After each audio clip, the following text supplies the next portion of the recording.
The SPLC put the largest conservative grassroots youth organization on their hate map with chapters of the Klan. They put PragerU, which makes 5-minute videos, on the hate map with chapters of the Klan. Is Antifa on the SPLC's hate watch? The Department of Homeland Security was giving them money for an anti-ICE riot. It gets worse than the that. Department of Homeland Security in order to accomplish what? It's power, destabilization, and the creation of an entirely different kind of America. What do you think we can do about this? This moment is not going to last forever. If we push back, we can win.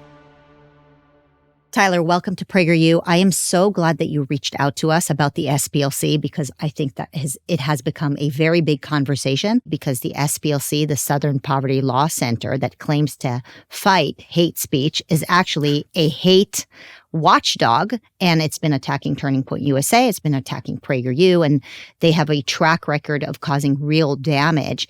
And many people have been asking me, well, what do you even care about the SPLC? Nobody even cares about them.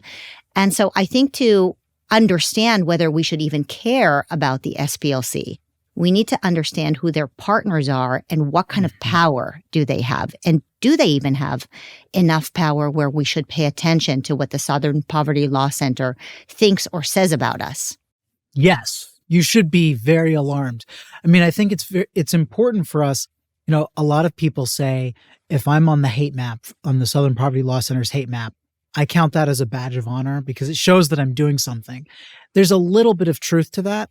But if you look at our culture is so bifurcated right now that people on the left, they don't know that the Southern Poverty Law Center has no moral credibility. They don't know most of the stuff in my book because they're consciously blind to it and because the left doesn't talk about it. The legacy media doesn't say, oh, yeah, by the way, the SPLC had a racial discrimination sexual harassment scandal in 2019 that led them to fire their co-founder and then unionize, and now they have a union busting scandal. Like all of that, nobody ever mentions it. And nobody mentions that a former employee said that they had this hate for pay scheme where their whole goal, their hate accusations are a highly profitable scam meant to bilk Northern liberals by saying, hey, there's so much hate in the South. You need to give us money because we're fighting it. Meanwhile, there are so many people who, when they pass away, they say, in lieu of flowers, give money to the Southern Poverty Law Center. And every time I see that, it hurts me. It makes me sad because that person is dedicating their memory to an organization that is fundamentally corrupt. And we on the right know this. But on the left, they use it all the time because it's an effective weapon to silence conservatives. I'd imagine that most of the people that are listening in either associate the SPLC with the group that sued the KKK and did some great things for civil rights in the past, or they are saying, Marissa, why are you even talking about the SPLC? Never heard about some tiny little nonprofit, right. Completely irrelevant. Switch to another video. Let me watch something else. Irrelevant, right? Most people will think nothing of the SPLC because they're probably unaware of it and they don't realize that the work that the SPLC is impacting every American today, which I would imagine is the reason why you decided to dedicate so much time studying the SPLC because they are relevant.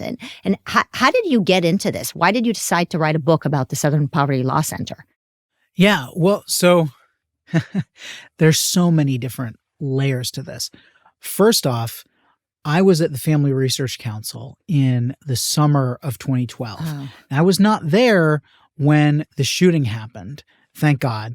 But I don't know how many people remember, there was a man who took the hate map from the Southern Poverty Law Center and used it to find the Family Research Council and go in. He had a bag of Chick-fil-A chicken sandwiches and a semi-automatic pistol.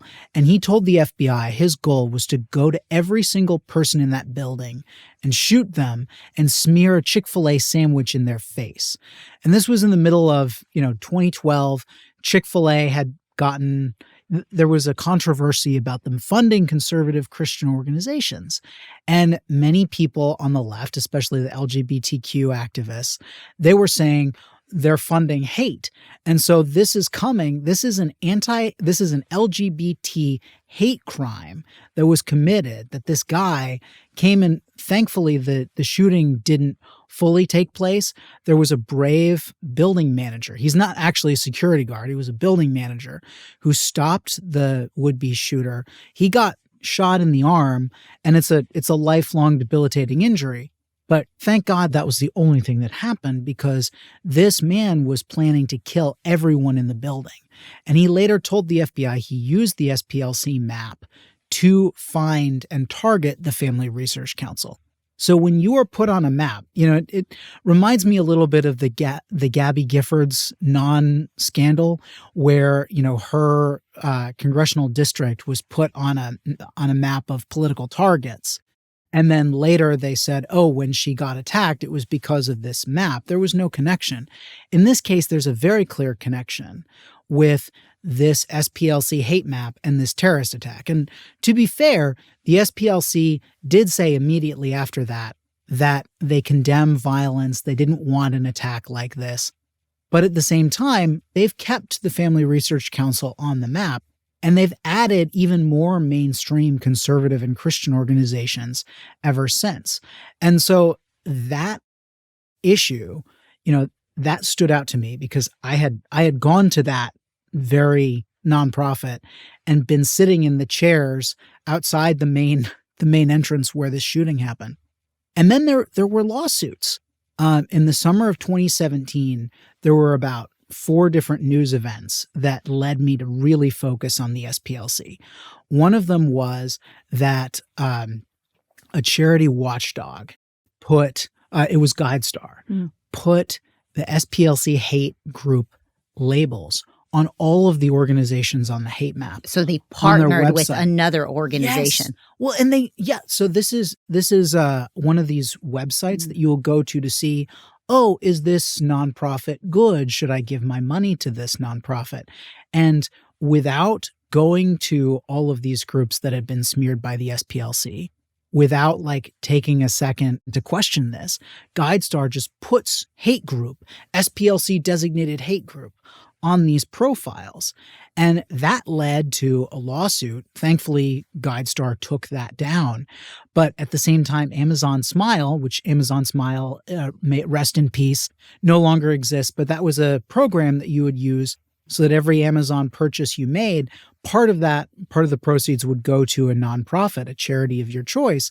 They used the SPLC hate map to screen people out, and that was a big scandal. And then there was a Muslim reformer by the name of Majid Nawaz that the SPLC branded an anti-Islamic extremist, and he sued. And thankfully, he got a $3.5 million settlement. Was that a defamation lawsuit? That was yes. So the SPLC has faced a lot of defamation lawsuits, and we should probably get into that later. But just answering your major question, I saw this organization for what it was, and I was constantly, ringing, shouting from the rooftops about it. Then when Charlottesville happens, the SPLC, first off, the SPLC had this map of Confederate monuments, and this Confederate monument map, which they put out when people were protesting violently at these places, it included high schools, elementary schools, military bases, and then they warn in the text of the map, they say, and these monuments which have inspired turmoil and bloodshed.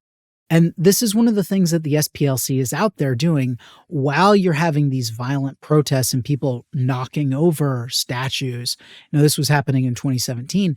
Then when Charlottesville happened, not only did you get huge gifts to the SPLC from Apple, JP Morgan, I think they gave $1 million.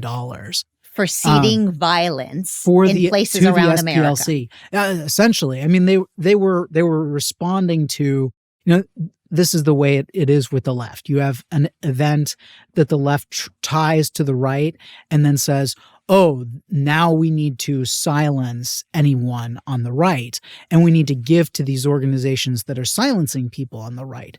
And of course, that wasn't the official narrative. The official narrative was hate is rising in America. we need to give to this organization that is constantly following hate. And so they gave a lot of money. CNN plastered the hate map on their website without any sort of, saying that this is contested, any sort of negative stuff.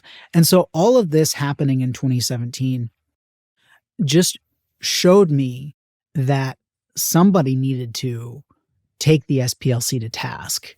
And I just got a fire in my belly.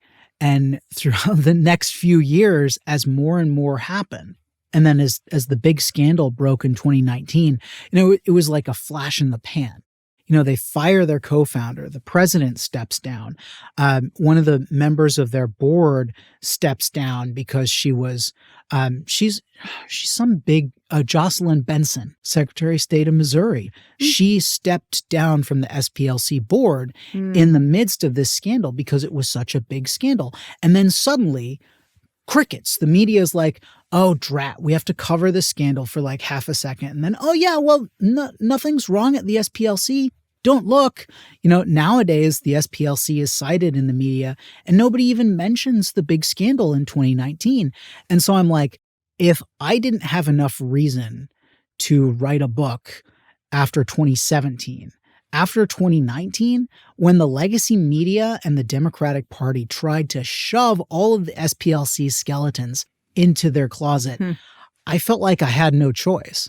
Well, the book that you wrote about them in 2017 is basically like a drama. It's unbelievable. I mean, you don't even have to watch Netflix. Just read the book. I mean, you can't make this up, this stuff up. And so we'll talk about that. But I really want to emphasize the significance of the fact that there is this massive nonprofit, right? They raise over $170 million a year plus a massive endowment. It's probably getting closer to $1 million? It's $740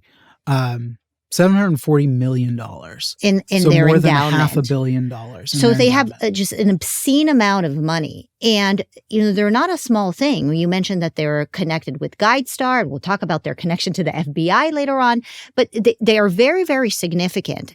And they create a map and they put their adversaries, simply people they don't agree with. I mean, what does PragerU do? We make educational videos. So they're so threatened by PragerU's 5-minute videos that they actually have to give out the location of where PragerU is headquartered because we're considered a hate group. I mean, do people recognize how unbelievably dangerous it is to put us in this kind of situation? You mentioned what happened with the FRC, where they continuously put additional groups on their hate map. Meanwhile, is Antifa on the SPLC's hate watch?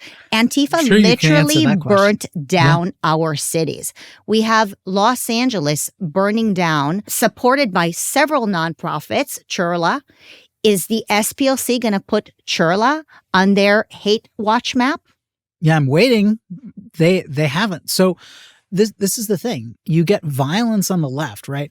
The SPLC has this map with conservative Christian nonprofits and then with the KKK and with a few other groups like the Aryan Nations, organizations that barely exist. Then with old chapters of the Ku Klux Klan that, as far as I know, don't really exist anymore. And then conservative groups that they put on there to suggest that they're in league with the Klan. And this is the thing. Like last year, they said in their report that the hate map is exposing the infrastructure of white supremacy. And this year, they said that Turning Point USA is all about defending white Christian supremacy. They're always going back to the language of the Klan because they know that the point of their map is to associate their political opponents with the hatred, with the worst hate group in America. And so when they put you on that hate map, they are comparing you to the Klan. They're saying you are a similar threat. And they were bragging, in the Biden administration, they were bragging that federal law enforcement came to them for advice on how to combat the domestic terror threat. Mm-hmm. And this is something that their president and CEO, Margaret Wong, just said to her donors and said, this is the influence of our impact. And, they have all of this all of this undue influence. They're a completely scandal-ridden organization that is just out there to silence their political opponents. And right now they're in court. There's a really strong defamation lawsuit. I don't know if I should just keep going on, but there's this group in Georgia called the Dustin Inman Society. And they're a group that opposes illegal immigration. They have 4, I think it is, legal immigrants on their board. They're not anti-immigration overall. The SPLC is asked by the Associated Press in 2011 about this group. And they say, well, we don't agree with the Dustin Inman Society, but they're not a hate group. Fast forward to 2018, and they put the Dustin Inman Society on the hate map right at the same time as they register a lobbyist to oppose a bill that the Dustin Inman Society supported.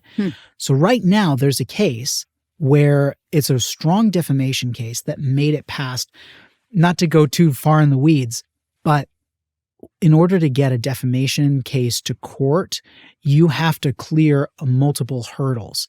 And one of the biggest hurdles is getting to discovery. They'll file a motion to dismiss. The SPLC is a slimy legal organization. They know exactly what they can do to get out of most defamation cases. This was one of the few defamation cases that even the most brilliant lawyers at the SPLC couldn't wiggle their way out of. So right now, they're going through documents. They're getting ready for a trial on this case. And it is going to be one of the biggest cases that Americans should be watching. You talked a little bit about the scandals that Morris Dees, the founder of the SPLC, was involved in. I mean, there's a lot of very bizarre sexual stories. Oh, yes. Things he made his wife do with some of the employees there. I mean, if people want the graphic stuff, they can read your book. You talked a little bit about the racism that happened, ironically, at the SPLC, the way they treated people of color. And then ultimately, to clean up the mess, they brought in Michelle Obama's former chief of staff, who basically wiped the entire situation under the rug and just got rid of Morris Dees. But do you think that the nefarious, bizarre culture within the SPLC continues? It's very bizarre. It's very dramatic. It's very, very bizarre over there. Yes. So I think some of it is tied directly to Morris Dees, but there are institutional things at the SPLC that really leave you scratching your head. Like, why does an organization that has a $740 million endowment need offshore accounts in the Cayman Islands? Why? I don't know. I'd really love to have the answer to that question. I think there's a really good story there. The left has unionized nonprofits. This is one of the most bizarre things to come out of this scandal, is that the SPLC has its own union, and the union is like the internal opposition to the SPLC's own leadership. So what you get is this, because the whole point of a union is to pit employees against management, right? So at a nonprofit, you should never have a union, because when you have a union, it's the employees saying they're not being treated well by the management. But when you're at a nonprofit, you believe in the mission. That's why you work at a nonprofit. If you don't believe in the mission, if you don't trust leave the leadership, you leave, because you take a pay cut to work at a nonprofit. Theoretically, this is the way nonprofits work, but the SPLC doesn't follow those things. The SPLC has its own union. The SPLC pays its leadership a lot. But to answer your question, Tina Chen came in, and all that happened was Morris Dees and Richard Cohen left. And they were old at that point anyway. Probably they would have retired soon. Yeah, and she still has yet to release the actual internal report. I don't think that's ever going to see the light of day. So we don't know if any of that bad culture, any of that, wrought some of the really disgusting sexual things that Morris Dees. Now, granted, Morris Dees, this was in a very big divorce case with his ex-wife in the 1980s. And somehow, he stays as president of this group. It's because he was such a brilliant guy in fundraising that his friends were willing to overlook a great deal. And so the racial discrimination and sexual harassment claims, that really hit the fan in 2019, they weren't new. People have been talking about these things in the 1980s. They were saying like, oh, the SPLC, they sued Klan groups into bankruptcy. Yes, but they don't promote their Black employees. Their Black employees are staying in the mailroom while it's the white employees who are running everything. And it's like, if you're a civil rights organization, that might be a black mark on your record. And that was talked about in the 90s, and then nothing happened. And only in 2019 did something really happen. Now, I think there was a revolt among the staff, but that revolt among the staff seems to have petered out. I mean, last year they had layoffs. And one of the interesting things about this most recent adding PragerU and Turning Point to the hate map, it comes after layoffs last year where, the SPLC was accused of union busting because they got rid of a lot of people who were high up in the SPLC union. But I think they got rid of the staff who made some of the more cunning and, more ideologically consistent decisions about the hate map, because there are some really big mistakes in this hate map that, like, they just released it last month. And normally when they release a hate map, they have done in the past where they say, oh, the number of hate groups didn't increase, but hate is worse now because it's in the White House. Now that's essentially what they said. And they're always saying, oh, Trump is hateful. His organizations advising him are hateful. They're on the hate map because they hate immigrants. They hate LGBTQ people. They hate yada, yada, yada. Really, they're on the map because they disagree with the SPLC's agenda. I mean, the SPLC, and we should get into this too, they are far off the edge of the map when it comes to transgender stuff, when it comes to race baiting, when they're using critical race theory to say that there's inherent structural racism to everything. They will apply this racist lens and then connect it to every issue under the sun. I mean, you've covered intersectionality a lot. Right. Sure. Well, this whole intersectionality thing has become one of the things that I think Americans really need to understand, because when they don't understand this, like, from the river to the sea, free Palestine commentary, and people with kafiyas walking around in the meantime while rioting at an anti-ICE riot in Los Angeles, combined with BLM and groups like the SPLC and frankly BLM, and really also the Anti-Defamation League, the ADL, what they will do is they will prey on people's natural concerns and fears, the good-hearted people who really don't want anti-Semitism, don't want racism, and they'll use this language of saying, we're going to help you avoid horrible things in our society. But in order for the SPLC and the BLM and ADL to thrive, they need to manufacture more of it. And that is essentially what we're doing. So that's when you see these hired people who are dressed up as KKK members or supposed anti-Semites. Ironically, the same day, these are the ones who are rioting in these pro-Palestine anti-Semitic riots, right? And so it's this bizarre convolution that I think people are just kind of waking up to, and they're saying, well, what's going on here? And the short answer to it is intersectionality, right? It's this oppressor versus the oppressed. The West is bad. The successful is bad.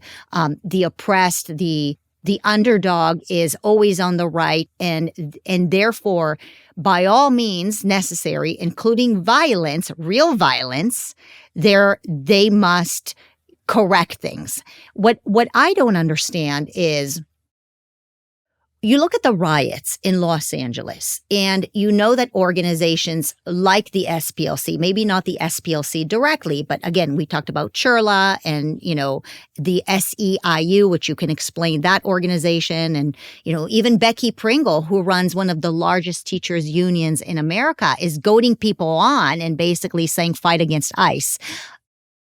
What are they trying to do? Like, really, what are they trying to do? Is this how you're going to help immigrants by showing us that they're violent? I mean, the mom and dad in Los Angeles is sitting at home and watching these videos, and they're seeing the messaging that you have a bunch of riots and destruction in Los Angeles. And they are associating that with the immigrants. So how are these nonprofits that are supposed to help fight against hate, how are they helping these people? Becky Pringle and CHIRLA and the SEIU, if they really wanted to help these immigrants, they would help the messaging be, we are peaceful and we are supportive and we're respectful but instead, what are they teaching them to do? To show Americans that they're actually violent? How is that helping them? Well, and they should be waving American flags instead of waving Mexican flags. I don't understand. So I think part of me thinks this is all a strategy to keep the woke stranglehold on the Democratic Party. Because right now, the Democratic Party, some people are realizing, wait, maybe this woke ideology doesn't fit with the American people. Maybe, Trump won for a reason in November, and maybe we need to cool it with some of the men and women's sports and some of this, intersectionality. Like maybe Americans don't like the idea, get this, maybe Black parents don't like their kids being told in school that they're inherently oppressed because of their skin color. Maybe Asian parents don't like it when they're being discriminated when their kids are being discriminated against because of the color of their skin, when they happen to do better in school and then they're kept out by quotas. Like maybe this is not popular, but there are a lot of people on the Democratic Party who started coming together after the election and said, let's get rid of this. And there was a report that said we need to listen less to these nonprofits that are ideologically policing us and pushing us to the left's orthodoxy. Well, that report happened, and the DNC didn't come out and champion that report. The DNC acted like it didn't exist. And just like the riots don't exist in Los Angeles. Exactly. But I think what's happening here is the activist groups that called the shots in the Biden administration, because we all know Biden was largely a figurehead. My book, The Woktopus, The Dark Money Cabal Manipulating the Federal Government, lays out how these NGOs staffed and advised the Biden administration, put their tentacles into every policy that he had. And one of the main reasons the border was wide open was because they demanded it. And so now when Trump is trying to get these people out, when Trump is starting with the lowest low-hanging fruit, we're talking gang members, criminals, people convicted. I was going through the list of the people that ICE was arresting here in Los Angeles. And it's the people who've already been convicted of murder and rape. And, this should not be controversial. And yet we're having people throw themselves in front of ICE cars and throw rocks at ICE officers trying to prevent people from getting arrested when these are the worst of the worst. And I think these NGOs, they want, for lack of a better term, the invasion to continue because it helps them.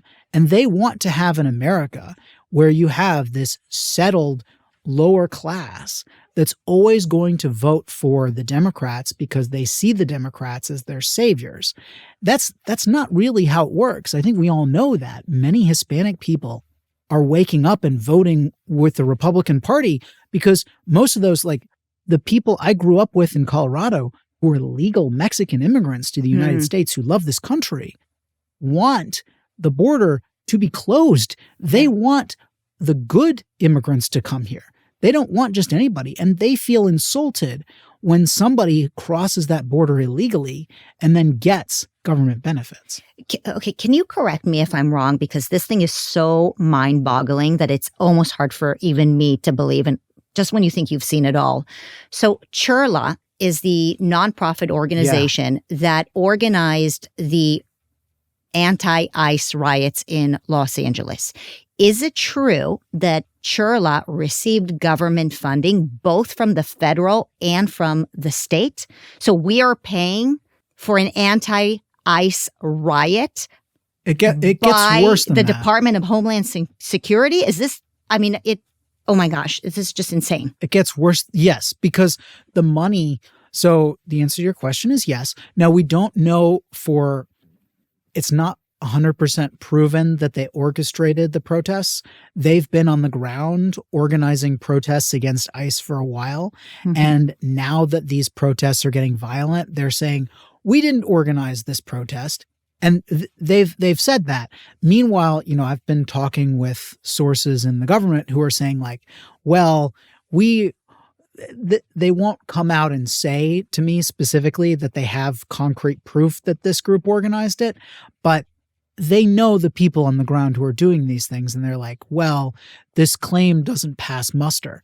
And this organization was granted, it's about $750,000 in the Biden administration of your tax dollars through the Department of Homeland Security, the very agency that they are now organizing people to oppose was giving them money because they were supposedly helping immigrants assimilate to the United States.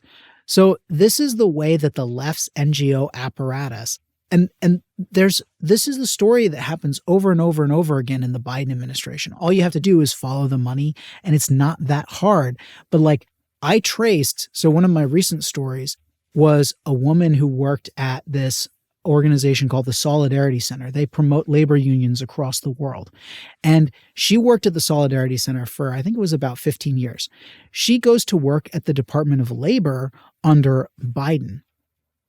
In her time at the Department of Labor, so she went not just to the Department of Labor, but to a specific bureau that funded the Solidarity Center, that during the Trump administration gave the Solidarity Center $10 million.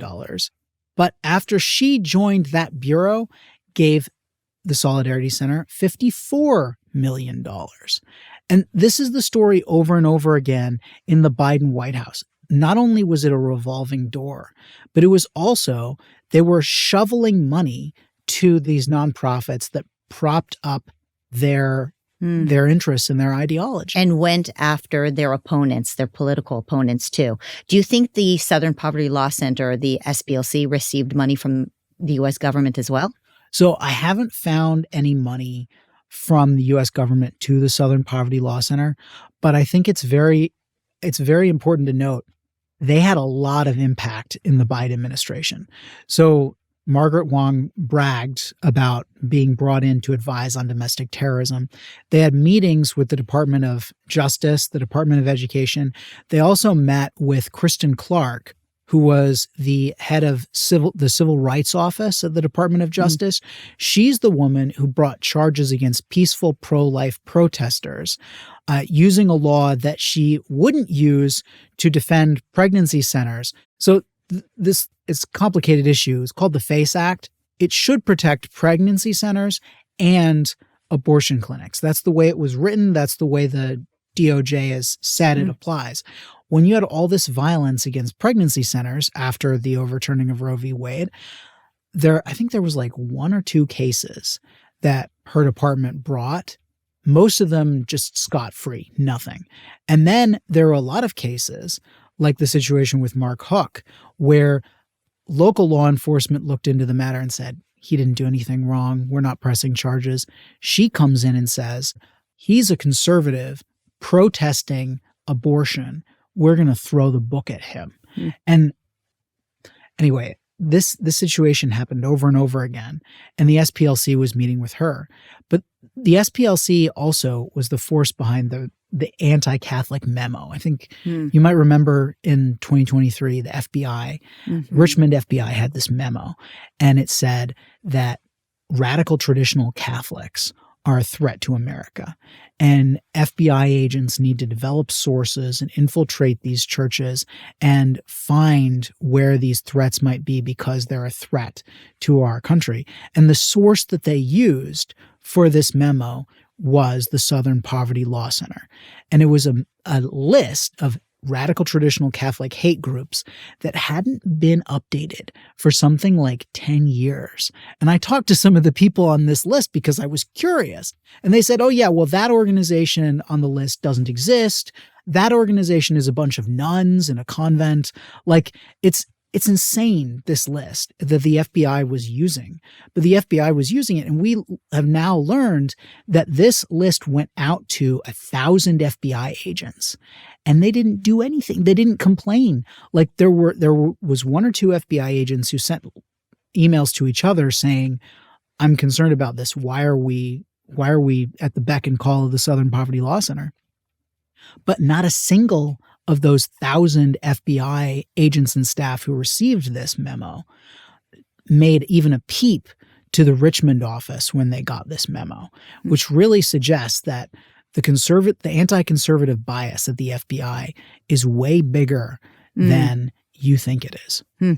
Well, we talked a lot about the Southern Poverty Law Center, but once you start understanding the SPLC, you start understanding all the other groups that work in tandem with them, like, as I mentioned, the teachers' unions, et cetera. And so this is this chart that I guess you put together that helps illustrate, and it's very complex and very convoluted. Yes. Maybe you can explain just what was your vision and why should people be aware of this intricate web of really the backbone of trying to take down what America is about, right? I mean, these are all these groups that just don't believe in the American DNA. Yeah, so this chart is all of my research for The Woktopus, my second book, in one graphic. And I'm not sure what the best way to do this is, but maybe I'll just... So the top level is mostly funders, people that have the money that they send in. The second level is funders who also influence the government. The third level are 5 major campaigns of different groups that work together to push one particular agenda. And then the bottom is all the agencies where they sent their staff and their ideas through the federal government. So what would be like key issues that they take on, which I guess is their way to just push this intersectionality concept and bring together groups to get mobilized, right? That's what it is. They find these 5 issues that they think can mobilize their audiences. Yeah, well, so the organizing principle that I have here is my definition of woke, which in the way I describe it is, it's a comprehensive worldview that brings together critical race theory, climate alarmism, gender ideology, and a preference for technocratic government. And so all of those are kind of jargony terms, but critical race theory and the others are what you describe as, intersectionality. This is the idea that there's oppressors and oppressed, and the oppressed are Black people, immigrants, women, LGBT, et cetera, et cetera. Climate alarmism, which they use to justify sending a lot of money to their cronies and to scare people into them having power. Climate alarmism is a fundamental aspect because it's a really useful tool for them. It's just like when the SPLC releases their map and says, hate is increasing, give us money. Mm-hmm. Climate alarmism operates on the premise that when you drive your car, you're destroying the earth, and therefore you should feel guilty, and you need to keep us in power because we're going to create a new carbon-free economy. Meanwhile, what that means in practice is John Podesta, who is the co-founder of the Center for American Progress and the head of Hillary Clinton's campaign, he was put in charge of sending all the money, all the green money in the Inflation Reduction Act to all of, It's something you can't ever, the environmentalism religion is something you can't ever measure. You just throw more and more money at it and you just claim that it's working, right? And so why is anti-Israel pressure such a big part of their agenda? Yeah, that's an excellent question. So it seems like it doesn't fit at first, right? Yeah, it just seemed like another country on the other side of the planet, teeny. I don't understand why it's an issue. But it aligns with their narrative that Muslims are oppressed and their narrative that Muslims are, essentially like a Black religion. They bring things together. So if you look at the rhetoric around Palestine, it's always that these poor, oppressed minorities are being forced down by white European colonizers. And it's really interesting to see, Jewish people, those who were the most oppressed throughout history, being described as oppressors and colonizers. When, and when they came into Israel, Israel was just one part of the Ottoman Empire and then the British Mandate and it was like there wasn't an identity of Palestinian. This was just one part of a broad empire, and a lot of these people are Arab. They're not, and they're part of the Islamic world. And so when they created, and the history of Israel is, they created this perpetual grievance, and they named it Palestine, and they named it using the Roman word that was slapped on the land to erase Israel from the map. Like this is a very long-standing fight between the Israelis, the Jews, right, and those who would kick them off this land. And when you hear from the river to the sea, Palestine will be free, that is a call to wipe Israel off the face of the earth and say that the Jewish people don't deserve a homeland. People buy into it because there's one Jewish country in more than 50 Muslim countries. So this idea that Israel is the one who is oppressing all these other Muslim countries where there's barely one teeny little Jewish country. But why in America is this such a big thing for these NGOs? Why would the SPLC get behind this stuff? Why is the SPLC representing CARE right now, which is basically associated with the Palestinian Liberation Group? I mean, wasn't the founder Jewish, or one of the founders Jewish? One of the founders of the SPLC is Jewish. Like, I just don't understand the connection between the SPLC and CARE and the riots in Los Angeles. Is there some nefarious group that is orchestrating? Is this what you've come up with here, where you basically say they're creating all these oppressor narratives in order to accomplish what? What are they trying to accomplish with this bizarre web of NGOs and their entanglement with unions and government? What's their end goal? It's power. It's destabilization of the America that we know, that we grew up with, of our Constitution, of our values, and the creation of an entirely different kind of America that pushes their ideology. Communism. And this is, well, you could name it communism. I think they would balk at that. But the important thing here is that it is a separate worldview. It is a different way of looking at the world. And we're going through right now in the West something similar to what happened in the Protestant Reformation and the wars of religion afterward. We have the ideology, the faith of America, the faith of our fathers, where we believe in the goodness of our country. We believe in free markets. We believe in the Constitution, limited government. And there's this totally different worldview based on intersectionality, based on this call for social justice that has a lot of moral force, but it's ripped away from the truths of our history. It's ripped away from the things that actually make America great. Right. Well, our Department of Education in every state is not focused on teaching these things. They're focused on teaching the opposite. And much of the funding comes from the federal Department of Education, which hopefully will be shut down that's soon. The thing. The rot is everywhere. It's everywhere. So that's why, I describe myself as an unlikely populist, because I want to trust institutions. But institution after institution after institution has proven that it is corrupt. And they've been infiltrated. This is we think we won the Cold War. I'm looking back at the Red Scare and I'm saying, I don't know how much we won, because the USSR is no longer a thing, but the communist ideology, and it's not communism today. They're not waving this isn't a Bolshevik revolution. This is something completely changed for our times and rebranded over and over and over. Every single NGO on the left is an attempt to rebrand this revolution and make it stick this time. This is the time. And the SPLC is standing in the wings, trying to prevent anyone from stopping it. What do you think we can do about this? Because it's hard to walk out of this conversation not overwhelmed and not feeling, a sense of despair when we talk about how all these NGOs have mooched off our government and have associated themselves with every element of our lives. What can we do about it? Yeah. Well, that's an excellent question.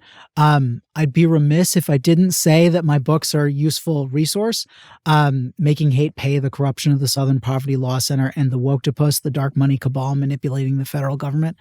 I think the way that Americans can engage with this, though, you have more power than you realize. And I think we all need to take courage by the fact that Trump did win his election. I mean, this was one of the most historic elections we've seen in our lifetimes.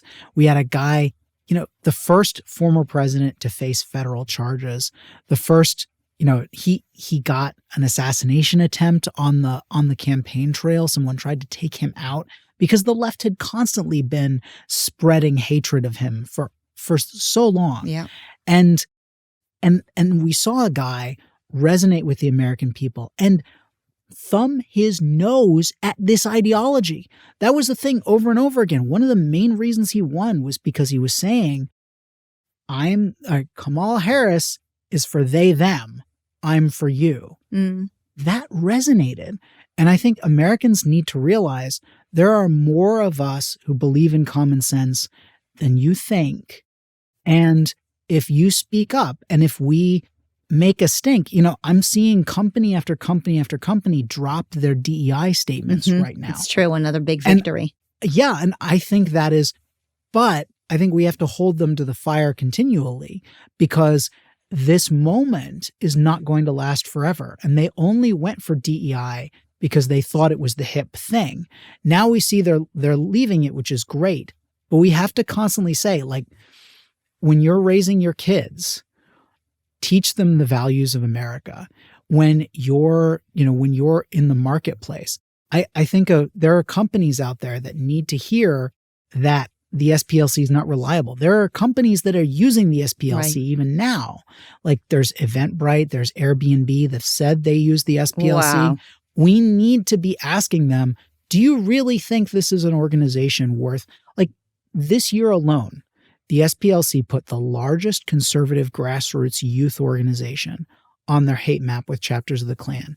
They put PragerU, which makes 5-minute videos, on the hate map with chapters of the Klan. They put Focus on the Family, which is the most mainstream conservative Christian nonprofit.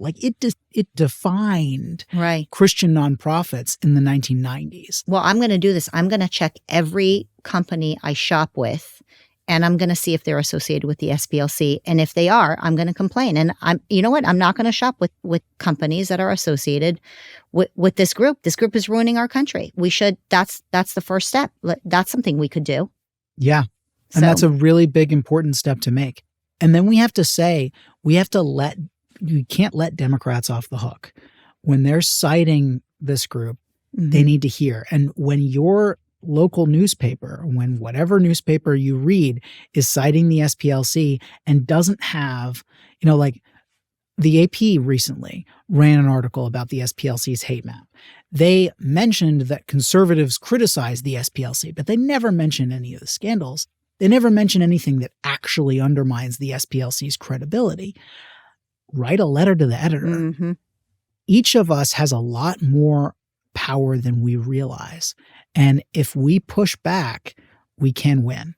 Well, I learned a lot of new things from you, but I really appreciate that I can walk out of this conversation with something tangible that I can do about this problem. So thank you. Thank you for coming on. Thank you for reaching out, and keep up the great work. And everybody can read your book and follow your work. I know that you're also on social media. What are your handles? Yes, it's Tyler 2, the number 2 O'Neill, both on Truth Social and on X, the platform formerly known as Twitter.